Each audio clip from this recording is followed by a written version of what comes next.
Good morning, everyone, and good afternoon as well. So glad that you are able to join us for the May month Advanced Water Heating Initiative Equity Working Group meeting. Today, we'll be discussing some things on split incentives and also a program that has been helping solve the issue of split incentives. But before that, we'll just do our routine and say hello. In case this is your first time that you're joining this meeting, please do come forward and say hello to the other members. And if you are a little camera shy like me, you can always drop a hello in the chat. But I'll just wait 1 minute to let you all breathe in, breathe out, and say hello to everyone. It's Rod. Just to let you know, I'm actually in my car driving, so I'm going to be listening today, not really looking at the slides, unfortunately, because that would be dangerous. But I'm listening in. Sure, Rod, no problem at all. And we'll be forwarding the slides and the recording to you all a little after the meeting. So I don't think you would be missing out on anything. Fantastic. Thank you. And hey, Alicia, hello. Nice to have you in the group. Do we have anyone else who has joined us for the first time? Hey, Nick. Nice to meet you. Hi, Tracy. Hey, Tom. I see a lot of people from the Bay Area. So hey there. Any other new members? Perfect. So to all the new members, John. Hey, John. Nice to meet you. So glad you're able to join us today.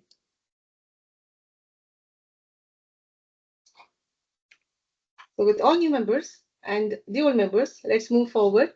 The agenda for today, as I said, we are going to be talking about split incentives. And I have Doug joining me for a presentation. This is going to be like, we are going to do a deep dive into this topic. So stay with us for like 20-30 minutes and note down all your questions. We will have a question session after the presentation. We'll be definitely sharing the slides and the recording with you, but I really request all of you to like stay with us throughout the meeting and join us for a really good productive discussion. Hey, Monica, nice to have you again. All right, let's move forward to the presentation. Doug, I'll just move the slides. You can get started. Okay, great. Thanks very much, Felicia, for the opportunity to present. I'm the Executive Director of MassLandlords, which is a nonprofit trade association in Massachusetts. We are the largest landlord group in Massachusetts, rental housing providers, not so much developers, but people who operate rental housing. Our legal purpose is not landlord advocacy. It is to create better rental housing, and that's why we put a lot of our effort into decarbonization and helping folks improve their housing, as well as a whole bunch of anti-discrimination efforts. And we run the first state-specific professional designation for rental housing operators in Massachusetts, which is the Certified Massachusetts Landlord. First state-specific in the country, Certified Massachusetts Landlord. So yeah, I appreciate the opportunity to share what's working here in Massachusetts. I assume many of you have a deep experience and will know some of the things I'm about to go through. The intent here is to just share the update, and if there's anything that looks a little bit too basic, I apologize in advance. These same slides are often used to communicate to rental housing operators about the program, and we try to reach the, find the common denominator across everybody. Next slide, please. So I've got a couple messages I'd like to say up front, and then the rest of the presentation will explain and support these. So the first is Mass Save. What is it? It's a ratepayer funded, meaning on all the utility bills, utility administered, so the utilities receive the funding and then they disperse it, state mandated program. So we passed a law here. It's the Global Warming Solutions Act in Massachusetts. And it redistributes ratepayer funds in an effort to reduce future utility bills. That is the official purpose. Increasingly, unofficially, this Mass Save program is a vehicle for decarbonizing structures. And I would say it is the primary tool that Massachusetts has looking to our goal, which is net zero emissions by 2050. Primary tool we have for decarbonizing. And heat pump water heaters are going to be a big part of that. That's part of how we got involved in AWHI here. Every 3 years, the Mass Save program is rewritten. And actually, it goes through a formal litigation, like they set up a lawsuit between our state Department of Public Utilities and the program administrators, which are the utilities who are rate controlled in Massachusetts. So there's a kind of litigation about how the plan is going to be implemented and what it consists of. We're in that process now at the very tail end of it, so I'll explain that. The 2025 to 2027 plan, which we're a little bit late getting approval for because it's already 2025, but this next 3-year plan, in my view, solves the split incentive problem. And just so we're all on the same page, when I use that phrase, I mean it to explain the dynamic where landlords can't finance improvements to energy efficiency or other decarbonization measures because we haven't internalized the cost. There's an externality. So our bad old gas boiler is putting costs on the renter and is putting costs on the public through emissions. But there isn't a revenue stream where we can go to a bank or an investor. Is there a question? No, okay.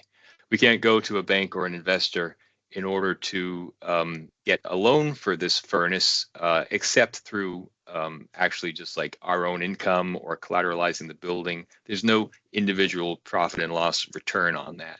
So that's what I mean by split incentive. There's a kind of market failure here where capital doesn't tend to produce these upgrades, even though obviously we would all benefit and our renters would benefit. If that's clear, and Vidisha, if you'd like to ask in clarifying question at any point, please do jump in. We can also go to the next slide if we're good. Okay, so when I say it's ratepayer funded, I mean there's a line item charge on everybody's utility bill. This is an example of a Massachusetts electricity bill. You can see there's a whole bunch of line items. I expect this is pretty standard. Massachusetts has a few things that are required by law: an energy efficiency charge, a renewable energy charge, a distributed solar charge, an electric vehicle charge. These are 4 different programs. And the Mass Save program, which you can see is the largest of these, is assessed on a per kilowatt hour basis. And that goes into the utilities Mass Save bank account or fund for this work. In Massachusetts, we have what are called municipal light plants, where the town has, on a cooperative basis, created its own utility and purchases power from the grid to distribute to residents. Some towns also have gas utilities that are town-owned as well. For instance, Holyoke, Massachusetts, in Western Mass, was originally a mill town, and the company set up its own gas and electric plant, and that still basically runs the town infrastructure today. Those towns are not required to participate in Mass Save by law. They can opt in. But anybody who pays to a multi-town utility, a utility that operates across town lines, must pay this efficiency charge and must be deemed eligible for benefits according to Mass Save program guidelines. So what does this money go for? Next slide. It's to reduce energy consumption. Again, trying to correct what past legislators viewed as a market failure here. The utilities don't have an incentive to reduce consumption of utilities. It's contrary to their business interest. But of course, if we're going to be efficient and decarbonize, we have to reduce while also switching our fuel and energy sources. So Mass Save had a huge success story early on in the transition from incandescent light bulbs to light emitting diodes. They, as you know, produce same light output and use 1/7 the power on average. And Mass Save inspectors, you could call for an assessment, and a home energy assessor, not an inspector, an assessor would come to your rental units, to your single family owner occupied home, to whatever structure you had, even a business, with basically a ton of light bulbs in a van, and they would just swap out everything for free. The program paid for the labor to do it and the cost of the light bulbs. And it was hugely effective to the point where they actually stopped the LED incentive, because now Massachusetts, by and large, uses only LEDs everywhere. Another success story that we've had, we really had a lot of success blowing cellulose into buildings. A lot of wood frame structures in Massachusetts use what's called balloon construction. Not very safe from a fire perspective, but from the point of view of trying to insulate quickly and filling voids, you can drill one hole in a bay and fill potentially 1, 2, or 3 stories up. And often if you have separate blocking between floors, it's still very simple to do a few holes and fill those cavities from the outside with insulation. And they've developed cost models to predict and to award these contracts on basically it's almost like fixed price basis, so that if someone wants to participate in the program, they can submit the building metrics through an approved installer, and the installer will just get paid this much for mass save to do that size building, and it generally works out overall. And of course, with insulation, we've seen in Massachusetts, we've reduced fuel consumption by about a third. So that's where enter mass save for decarbonization. We really have started to pivot from just the clear savings into now in this first plan offering heat pumps, and especially heat pump water heaters are going to be included in a big way for the first time. Next slide, please. So Mass Save, as I mentioned, is a utility administered program. It has been in effect since 2013. We passed a law prior to that, and the first year plan was for 2013. And the data, which is audited by the State Department of Public Utilities on a quarterly basis, is extraordinarily positive. For every dollar we've spent, or really ought to say invested on Mass Save through these energy efficiency charges on our bills, the program has spent that money, invested it in LED light bulbs and insulation and increasingly in heat pumps, with the result that future utility bills and other costs, there is a cost of carbon modeled in it, have been reduced by about $3 net. There's actually a $4 savings. So you invest $1 in Mass Save, it gets deployed in the field. The Department of Public Utilities mandates that the utilities actually deploy this money. They review what happens, how many things are installed, insulation, light bulbs, heat pumps, and they can see that future usage at the properties that have benefited has gone down by about $4. So net of $3 savings. Total statistics so far, as of the start of this year, 350,000 homes weatherized. Weatherization is insulation and air sealing. 153 million megawatt hours of electricity consumption prevented. 4.7 billion therms of fuel use prevented. And 75,000 homes fully electrified. So that means heat pump water heaters, not just the gas for heating is removed, but for domestic hot water as well. Next slide, please. The policy framework for Massachusetts is pretty robust. The Global Warming Solutions Act I mentioned earlier requires that by 2050, all of our emissions must either be zero or fully offset. This is going to be extraordinarily difficult, to the point where some people doubt that the law can be complied with, especially when you look at things like aviation. Like, we simply don't have the power density in electric aviation right now to do the kinds of things that we do with aviation kerosene. But it doesn't mean we can't try. And there's an awful lot of success and positive direction in buildings. When you look at our emissions in Massachusetts, you can see that they've been on the downtrend from energy efficiency measures, and Mass Save is a big contributor to this graph, driving consumption down. So very effective so far. Next slide, please. MassLandlords has been a stakeholder seat holder for the last couple of years. So the way the Mass Save program is set up, there isn't an entity. There isn't like Mass Save Incorporated. This is a brand that's owned collectively by the utilities I showed on that previous slide, and they are mandated to develop a plan under the guidance of what's called the Energy Efficiency Advisory Council. So in Massachusetts political hierarchy, I mentioned previously, the Department of Public Utilities sets the rates the utilities can charge and enforces the program legally, but there's a separate body that comes up with what the plan should be. It's really interesting how it's set up, because there are so many different perspectives and so much effort put into avoiding conflict of interest and unintended consequences. So we don't sit on the Department of Public Utilities side. We help come up with the plan. We don't have the enforcement capabilities. We're kind of like the legislative body. DPU is kind of like the enforcement side. So on the Energy Efficiency Advisory Council, there's a ton of stakeholders from all different areas. They could probably do more with manufacturers and installers, but basically renter advocates, state officials, a lot of nonprofits, and all the utilities. And under the Energy Efficiency Advisory Council, there is a set of working groups for different topics, and we have an equity working group. That's where the mass landlords seat comes in here.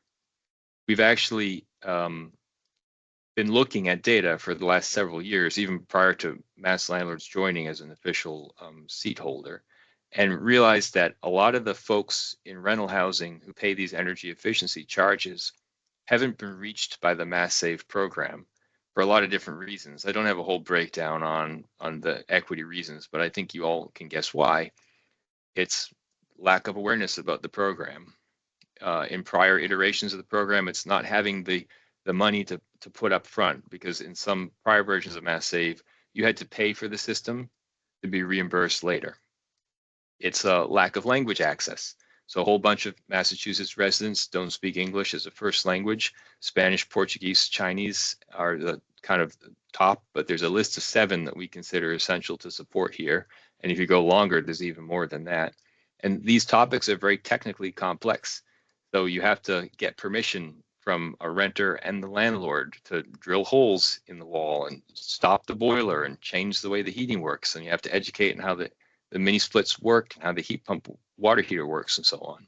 So very language intensive when it comes down to doing these implementations. And there are lots of other reasons we could go into.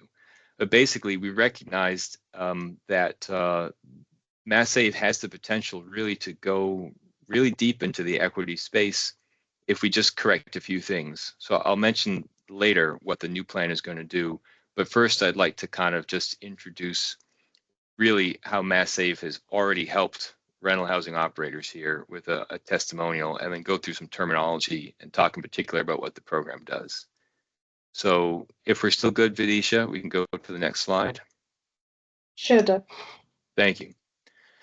So we have done many events over the years. This is an event listing image from 2 years back, success story, 120,000 in free heat pumps to replace baseboard electric.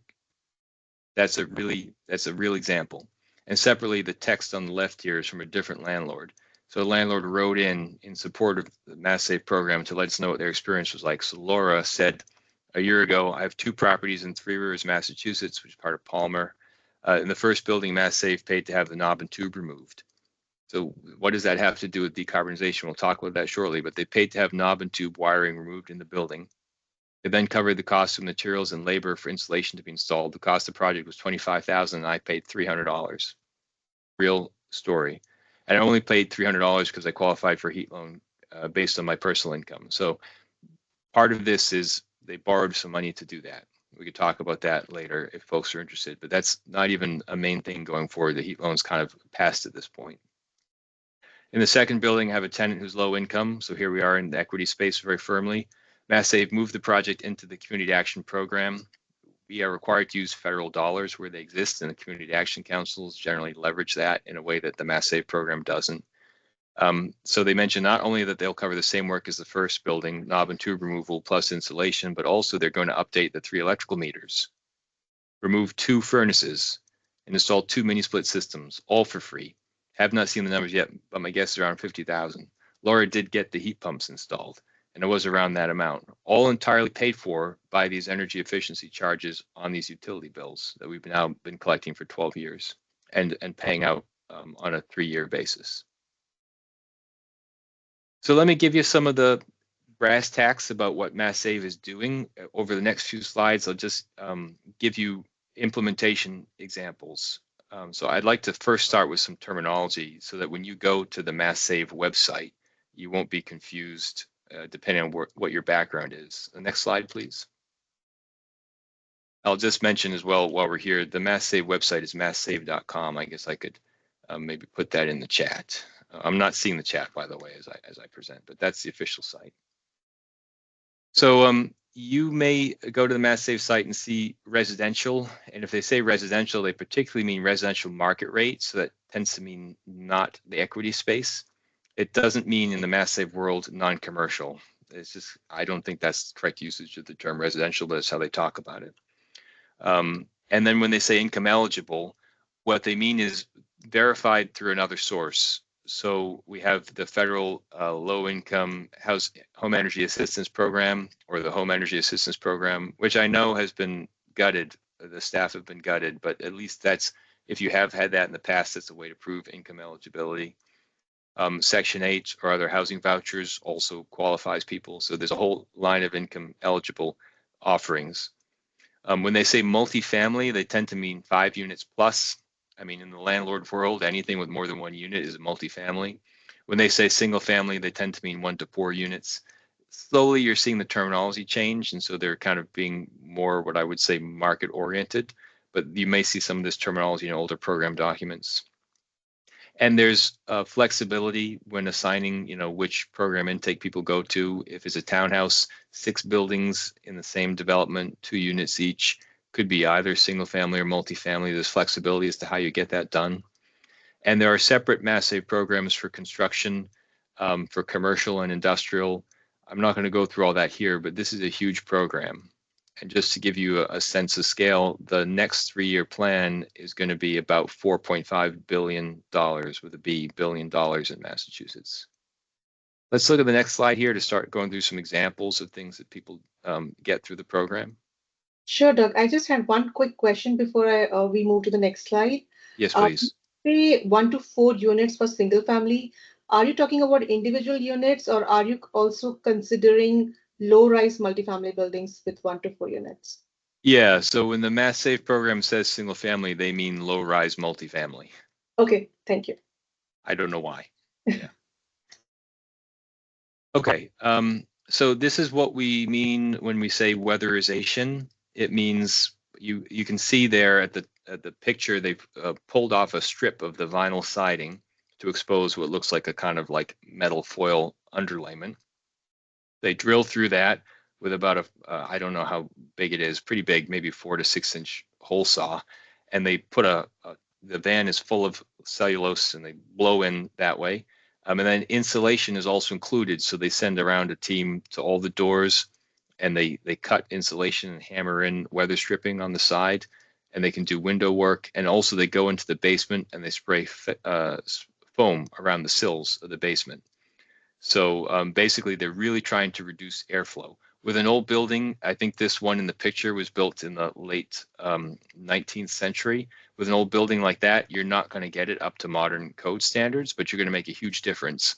And I believe in this case study, they reduced the energy consumption by about 35%.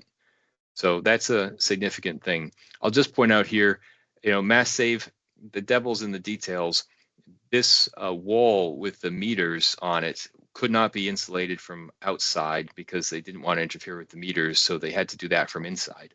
But there's a whole lot of very competent and skilled workforce efforts that have been put into this over the years to make sure that installers recognize these problems and can do it according to program cost guidelines and also meet landlord and renter objectives as well. So we've done a lot of workforce development.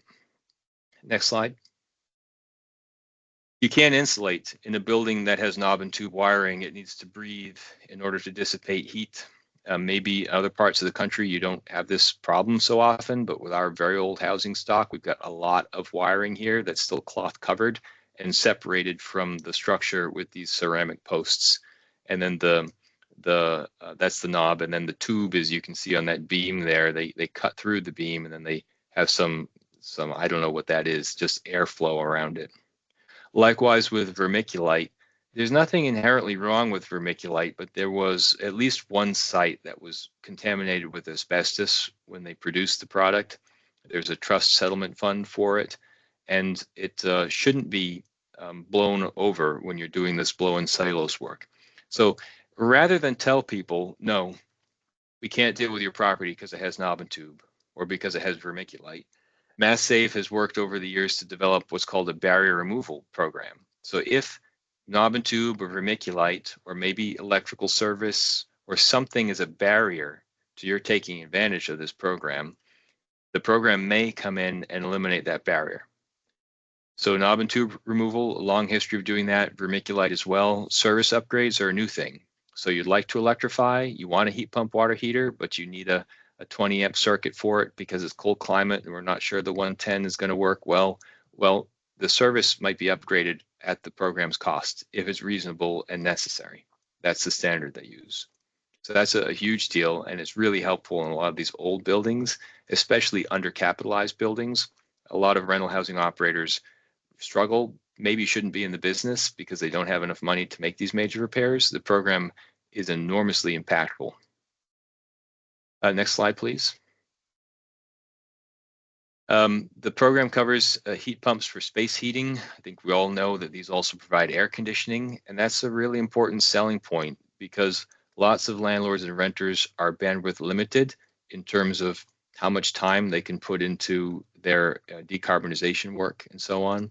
I won't spend too much time on this. Let's just do the next slide as well. Heat pump water heaters as well. We know how amazing these are. Both of these offer energy savings, especially when you insulate and air seal, because they will they'll be very efficient. And if you don't have a lot of like leakage or losses, these things can be competitive with gas on a per BTU basis. Next slide, please. MassSave also helps with various tools and appliances, and this, like LEDs, is how it got started. So helping people with dehumidifiers, washer dryers, air cleaners, power strips. They can sometimes do shower fixtures, aerators to reduce water flow rates, and increasingly they're getting into induction stoves, which is what's pictured here. Next slide, please. So you may see on the MassSave website, if you're looking at it later, a rebate or an incentive. That could be money that a landlord would pay out of pocket to get access to these benefits. It could also be money that the landlord does not pay out of pocket, but that the contractor fronts, and then the contractor gets reimbursed. So those terms are kind of overused. And then the heat loan, which we'll just gloss over here, Massachusetts has financed a 0% interest rate for 7 years on any of these upgrades. If the program finds it's not reasonable and necessary, you can get a heat loan to do your own heat pumps or something like that, as long as you pay it back. Next slide as well. The last thing you might see is turnkey. If you're looking at the program documents, turnkey means that you may have just one point of contact, a very competent person who does your home energy assessment. They pick up the phone basically when you call MassSave, they do your home energy assessment, and they're also the installer. And they're going to walk you through the whole program and take care of everything, zero upfront. That's how they're going to do rentals in the next plan. So let's talk about this next plan. Next slide, please. Next slide as well. It's a 3-year plan, and the major component is a huge takeaway for any of you who do advocacy elsewhere. We've decided that the messaging around income eligibility is so complex we need to get away with it because it itself is a barrier to adoption. So we have designated these geographic regions called designated equity communities, and all buildings in a designated equity community that are at least half rented will automatically qualify for 100% of everything: weatherization, barrier remediation, electrification, including pre-electrification barriers, that includes heat pump water heaters, delivered via the turnkey model. So very high touch, lots of hand holding, lots of support, very low time and $0 requirement here, without income verification. So these designated equity communities we've picked are areas we know there's an intersectionality of low income, English as a second language, and other barriers that historically have left these communities underserved in the MassSave program. So we're making a conscious investment in these areas, knowing that there are going to be some high-income people who benefit who really wouldn't in an ideal world, but the benefit to our target equity population is so great because the messaging is so simple. So simple. If you're in this street, you're in this community, you're going to qualify. We've designated towns, but the program administrators, meaning the utilities, can pick smaller subset census blocks to try to focus resources. And there's some protections in place as well for renters. So when we electrify, we're only going to do that if the forecast says we're not going to increase renter energy burden. If you take a 3-decker and you haven't insulated it or air sealed it at all, you should not install heat pumps. Not heat pump water heater necessarily, not heat pumps for space conditioning, certainly, because the utility bill is going to go way through the roof. It's better to burn gas in that kind of building potentially, because you're going to need so many heat pumps to provide those BTUs. But on the other hand, if you insulate and air seal first, now that space where the heat pump water heater sits is going to be warm. The heat pumps for air conditioning can be sized for heating, and don't have to be overpowered.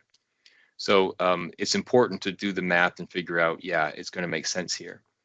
basically all electric resistance baseboard, all propane, all wood pellet is going to be found not to increase renter energy burden.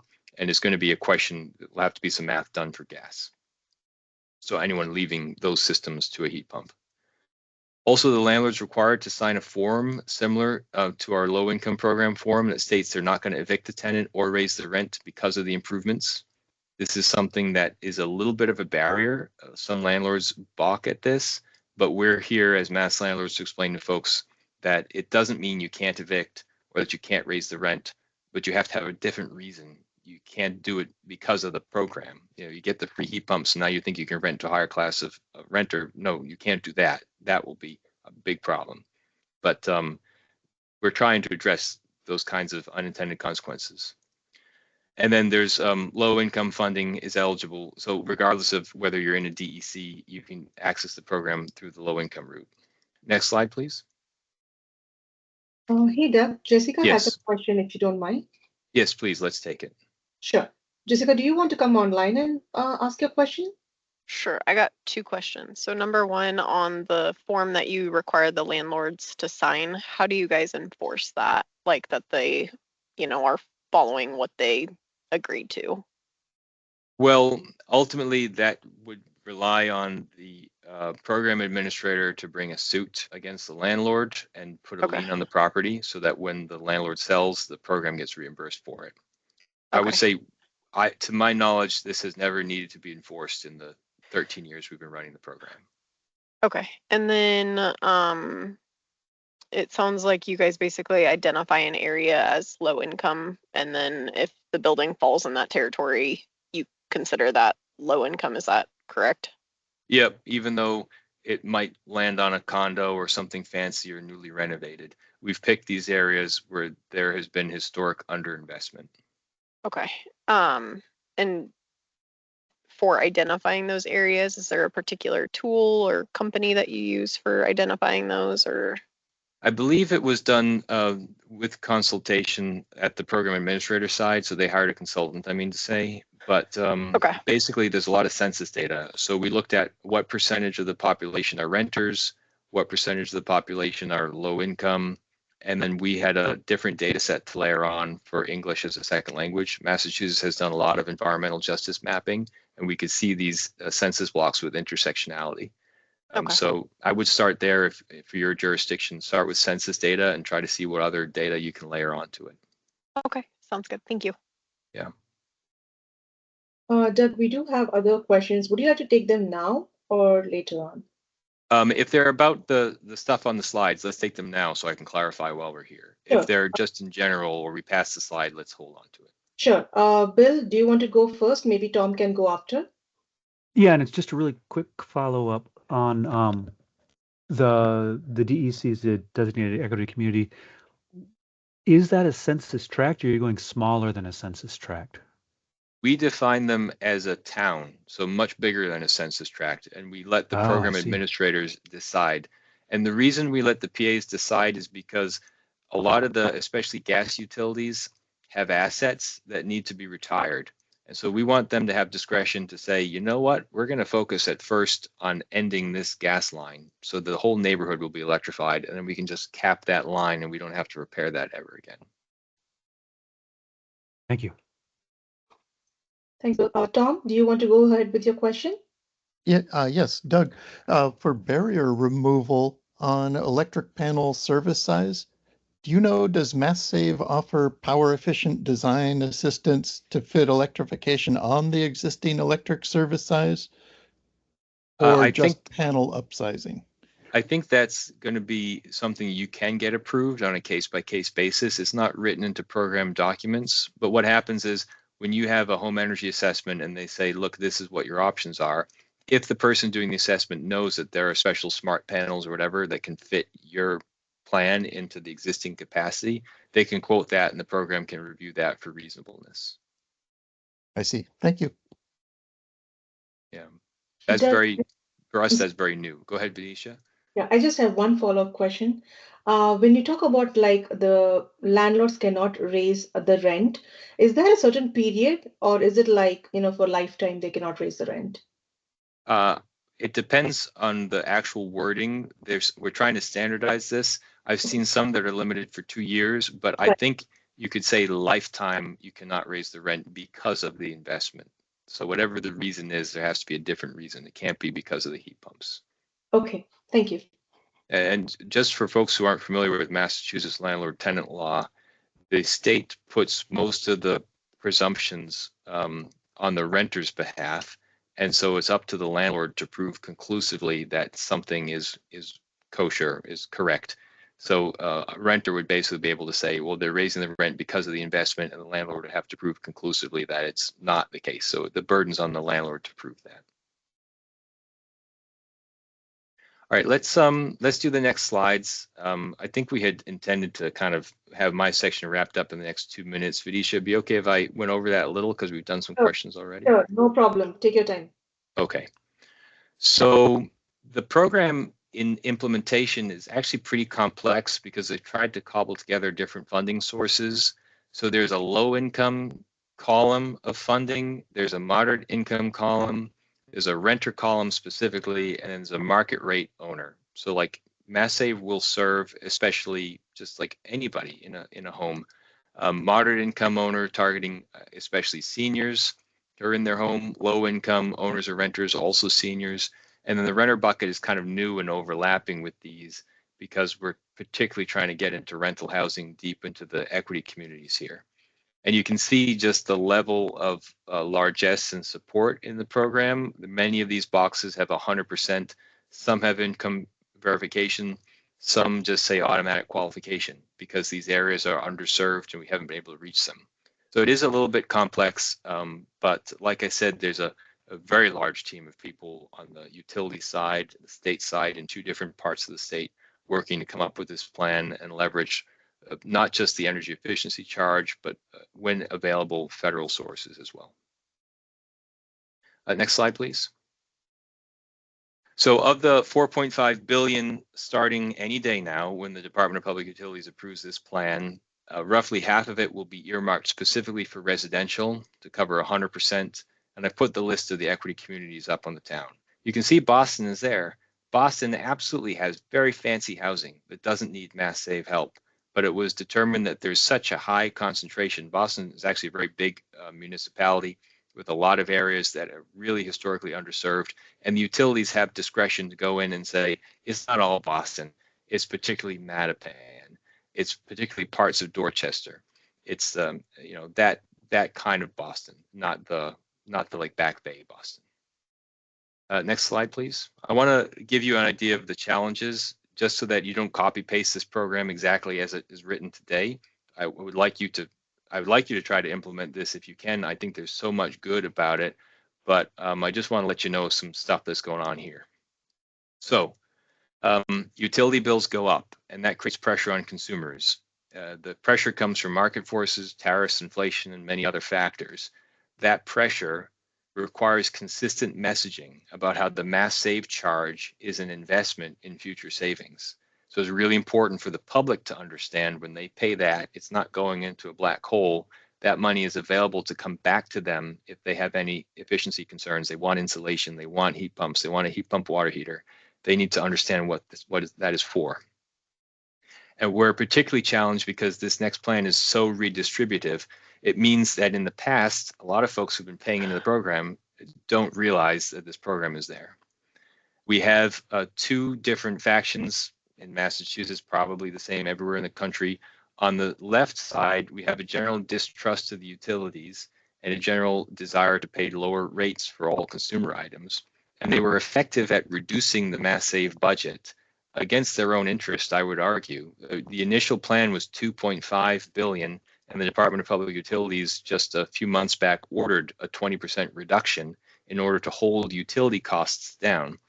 I think that's a mistake because every dollar you invest reduces future bills, but just based on where people are at now with their particular cash situation and maybe lack of understanding about the program, that pressure was real, and it slightly maimed what we thought would be a really great expansion. It's still going to be an expansion, but it's 20% less than we planned. And then, of course, on the right, we are always countering misinformation about heat pumps, especially where heat pumps were improperly sized for a building and are inadequate to meet load, or the building wasn't weatherized, and so they're adequate, but they're costing a lot. So this is all stuff that you probably know already. Next slide, please. It may be less clear to you that a per kilowatt hour charge for energy efficiency is a little bit regressive. Once you've benefited from Mass Save, your future contributions to the program go down because you consume less kilowatt hours. So they're actively working on redesigning rates, and they're thinking we're going to move to a fixed per account charge. If you take the same $5 billion divided across all the ratepayers in Massachusetts and say, well, it's got to be a fixed per account charge. But how do you do that in a progressive, non-regressive way? There's a little bit of nuance. It's not like everybody pays the same rate. There's businesses and large consumers and so on. So that is an area of active work. I'll also mention that the grid in Massachusetts is not stressed except during summer peak load for air conditioning, which means the grid has extra capacity in the winter. And we're able to drive competitiveness of heat pumps and electrification by actually mandating the utilities charge a lower rate for heat pumps because they weren't going to use that capacity anyways. And so there's a heat pump rate being mandated by the Department of Energy Resources here. They have to charge a rate for electricity for any home that owns and uses heat pumps as their primary heating source. They have to charge a lower rate that makes that conversion to electrification cost competitive. This is a really important backstop here because for a lot of people, they'll look at the cost of gas in their existing system and decide, do I want to electrify? Do I want to leave my gas water heater, which I love, for a heat pump water heater? That's tricky, but if they get the heat pump rate for the winter, that can really move the needle. Next slide, please. Last set of challenges here. We have a ton of housing in Massachusetts with forced hot water baseboard designed to operate at an output temperature of 180 degrees Fahrenheit.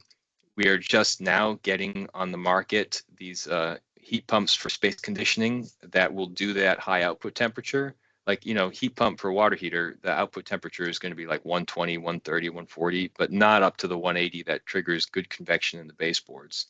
So we're working on getting Mass Save to more officially and verbally and overtly recognize that high output temperature, even though it does have a lower coefficient of performance, is still useful for decarbonization. They already do support this, but the program guidance is so murky that a lot of people don't take advantage of it. And then lastly, we're seeing, especially now, when we try to leverage federal funds, it doesn't go so well. There's a lot of uncertainty, and also there's a handoff to local community action councils. So we're always working to improve that transition from Mass Save intake through the local community group that's going to install it with federal funding. All right, last slide, and then I'll take all questions. I think this plan is going to be transformative. I really do believe it solves the split incentive problem because it provides 100% support in all these 21 cities to do all this stuff that we need, including heat pump water heaters. And the Department of Public Utilities has officially approved this idea already. The only thing that we're waiting for approval on is just the total budget amount. So how much does this actually impact ratepayer bills? But the idea of the equity communities, the 100% offer, all of this stuff is really rooted in a long tradition.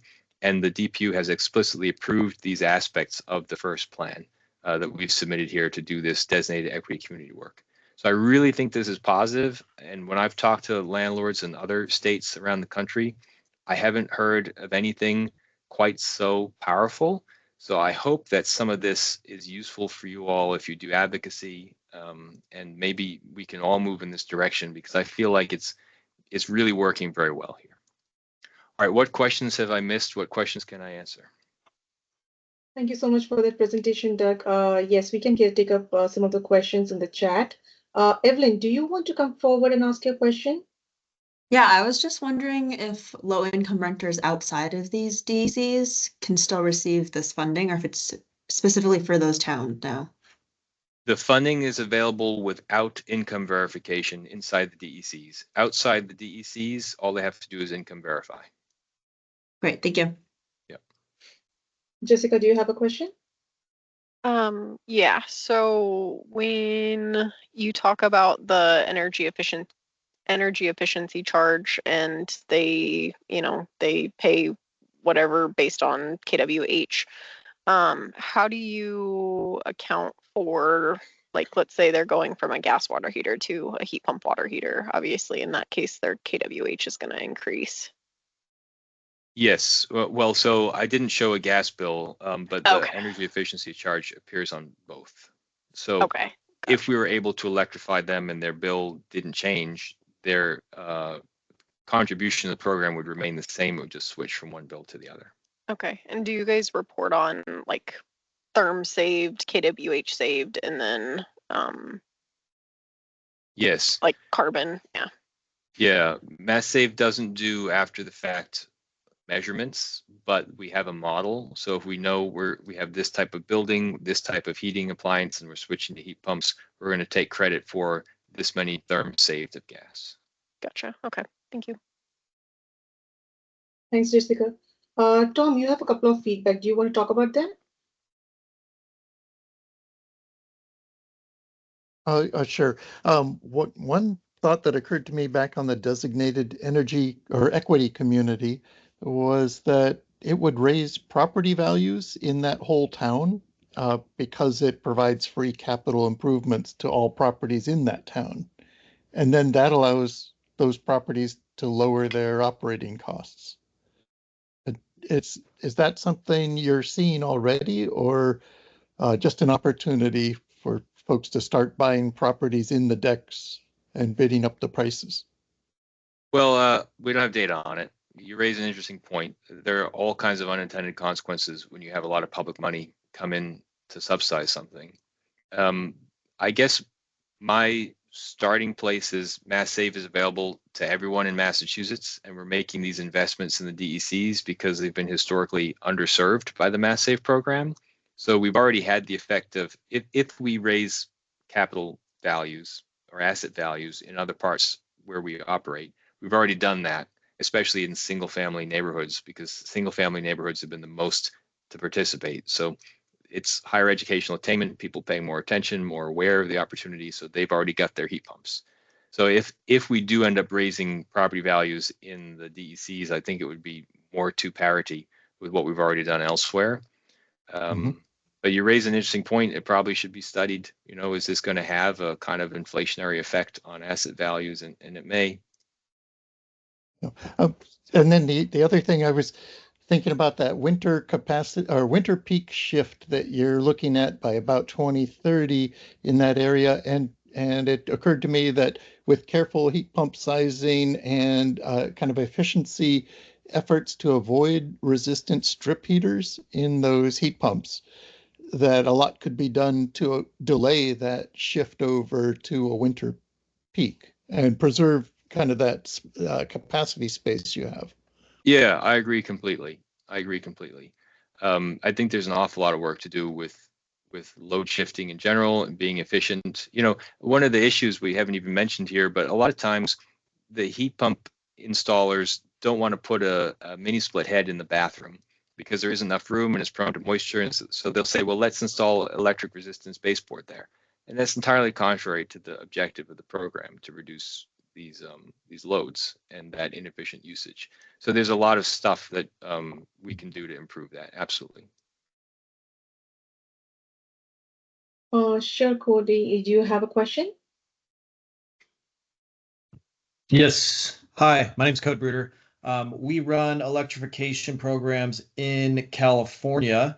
And I just have a couple questions on the both sides of the equation. We're talking about $1 in and essentially $4 out, right? And that's actually our biggest issue, I think, in California right now, and why we're still seeing a lot of incentives being delivered to natural gas equipment is because I'll explain a little bit at a very high level of what we do. So our $1 in, it accounts for essentially both the incentives delivered as well as the program costs for the labor to run the incentive program, right? So those are the dollars in, and the dollars out at a high level is due to energy savings. So essentially the reduced amount of investment the utilities have to make on their power delivery, as well as the carbon cost, I guess you can say. And from what we see, it's becoming a little bit more challenging to have that ratio be closer to the dollar in, $4 out that you're saying. And thus the increased investment into the electrification equipment for, let's say, a panel upgrade, or the equipment itself is in a lot of cases much more expensive than the alternative of natural gas. We're having a hard time getting our direct install programs, like you're saying here, which I'm guessing is kind of like a direct install, what we call in California, to pencil out to be able to be primarily electrification. So can you kind of cover a little bit more into what exactly goes into the dollar in? And then you mentioned that the dollar out is based on a model that gives you guys, all right, this is the therms we're expecting. So I'm guessing that the $4 out of the program is annual bill savings and the carbon cost? Lifetime. Lifetime. Okay. Yeah, Is and it's that not. accurate, or is there more to it? Well, I think that's basically accurate. You mentioned that you account for the reduced investment required of the utilities in their infrastructure. I don't know that we account for that. I think our savings are primarily from utility bills. And then that's been the challenge and part of the reason why there was that populist pressure against the program, because this next program, most of the benefit we were calculating from the heat pump side was emissions reductions and improved air quality. And those things are a little bit nebulous compared to my utility bills lowered this year because of MassSave. So that's part of the difficulty in messaging, because we really do need to decarbonize, and there really are costs to carbon and really are costs to poor air quality, but it's sometimes harder to get the public to appreciate and value those. So that's, when I say the dollar in for 4 out, net 3, that's the historic backdrop. And then as we move toward heat pumps, we do expect that ratio to go down quite a lot. And that's where the onus is on us really to ramp up messaging about why this is important. So I don't have a good answer for you. I guess it sounds like we're in a similar situation. Got it. Okay, that's interesting. I guess in our case, we're assuming that less investment into the grid and into the natural gas delivery. Downstream is bill savings, because that gets passed on, but it does not. We do not directly account for, hey, the actual generation cost reduction doesn't so much get accounted for in our dollar out, which I guess is a whole nother conversation. It sounds like what you guys have is pretty good. And the final question I have is on that. I'm assuming you guys are also accounting for increased electric bill dollars, right? So it's kind of like you have a net savings for each modeled project. And in the ones that you actually do, you're making sure that, all right, yes, this is going to either be bill neutral or bill positive for the end use customer. That's right. So the particular focus with inside the DECs will be, a picture of an electric baseboard or a wood pellet stove or a propane tank. Like, do you have this at your property? Because you are definitely going to benefit from the program. And it's not focused entirely on the, 99% efficient gas boiler or whatever people do now, because that's much harder. It's not going to be bill neutral even. It could drive costs up potentially. So yeah, there's a definite need to target that. Oh, wow. I didn't know you guys could do non-regulated fuels. We can't in California. So we have to have the end use be a natural gas boiler or water heater. We can't do propane, or we don't really have wood pellet out here, but What do you that's mean you interesting. can't do? You can't incentivize moving away from propane? No. Oh, yeah. No, we definitely can. Nice. Okay. That's good to know. I like to have that example in my back pocket for future conversations. Yeah. And I guess one other difference might be between Massachusetts and other places. I mean, it's so cold in the winter here, it's possible to be really stupid about your energy use. Like, a lot of 3-deckers are just hideously under insulated and under air sealed. So you can't help but get massive bill savings by going in to tighten up these buildings. And so we have a good position where our climate is so inclement it's easy to have a history of showing real cost savings. Whereas once you get to electrification, that's the kind of $1 million question here, is how do you make this economically feasible for people? And the winter heat pump rates and other things like policy is going to be really important to drive that. Agreed. Awesome. Thanks so much. Yeah. Thank you, Code. We're almost on time, so I will take one final question from Bill. Bill, do you want to come forward and ask your question? Yeah, and I'm sorry I'm fixated on this no income verification because it's an expensive thing to qualify people, but I'm just imagining the PR nightmare of some multi-million-dollar house having gotten a free system and it goes in the papers or draining the funds. I'm maybe misunderstanding. A landlord would still have to say it's affordable rent to qualify, or is Well, no, a landlord doesn't have to say that, but I can paint a distinction between occupied housing and renovations. The $1 million houses are going to be renovated all at once, and MassSave doesn't work the way I described it for a renovation or for a new build. MassSave is particularly for occupied housing. So if it's vacant because of construction, they're not going to be eligible. So if you really are like super wealthy and you're doing your own thing, you're not going to get the MassSave program that I explained here. okay? But there are still, Yeah, go ahead. to your point about wealthy people in Massachusetts using MassSave to upgrade their single family homes, that has happened. It hasn't made the papers, and it's the reason why we're targeting these DECs now, because these areas have historically not benefited from the MassSave program the way other wealthy, well-educated residents have. Okay. Thank you. I think that Massachusetts has such a strong focus on addressing climate change that I really would be surprised if anyone got pilloried for decarbonizing their home through MassSave, even if they were wealthy. I don't think that will happen. It may, but I think everybody understands, look, we have to get this done at any cost, kind of as quickly as possible. And MassSave is available and it's cost controlled. So. Okay. I guess I'm coming from the standpoint of our programs are only for, or there's a very different rate for market rate versus low income. You can definitely do that. You just have to come up with a better solution that we've come up with, because with the income qualification, we couldn't reach into these markets well enough. We may find in 3 years, I'll come back and present and say, you know what, we did actually just give all this benefit to wealthy people in the DECs. I don't think that will be the case though, but we may come back and say, you know what, it's better to do the income qualification or something else. I'm sorry I'm stepping on your time, Vidisha. I think you need to wrap us up. Totally fine, no problem. But I now have a follow-up question. So sorry.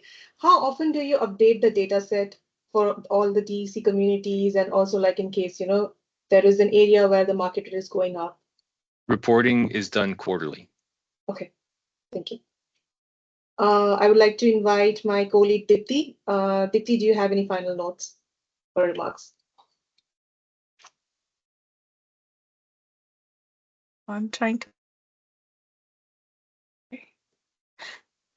Thank you, Doug. Great presentation. I am a resident of Massachusetts, and I did use MassSave as a market rate person. But then it's amazing to see the other side of like all the good that happens through this program. So I'm really proud of what they're doing, and really looking forward to similar work in other states. Thank you so much. Good, very, very nice presentation. Thank you. Thank you so much for the opportunity, everyone. I appreciate it. Thank you, Dipti, and thank you, Doug, for this fantastic deep dive presentation. We really needed this. So it was really, really nice to have you on our group today, and I really appreciate your time. Thank you so much once again. And before we wrap this up, quick update. We won't be having any equity working group meeting next month because we have an all stakeholder meeting. We don't want to overwhelm you with a lot of meetings. So next month, I encourage you all to join us for the all stakeholder meeting on June 18th. The meeting link is on the slide, but we will definitely send you an email as well. Apart from that, we will be meeting in July. As per our routine, we should be having a power check-in meeting in July, but in case we come across anything interesting, or important to discuss, we probably might switch to a one-hour spotlight presentation as well. I'll keep you posted on that front. But in the meantime, if you have any questions, concerns, you can always reach out to me and Dipti anytime over the email. And if you'd like to forward about equity working group or joining the equity working group, the link is on the slide. Or if you have any issues or concerns, you can always reach out to me. And that will be all. So thank you everyone for joining us today. I wish you all a great rest of your day. Thank you. Thank Thank you. you all. Take care. Take care, everyone.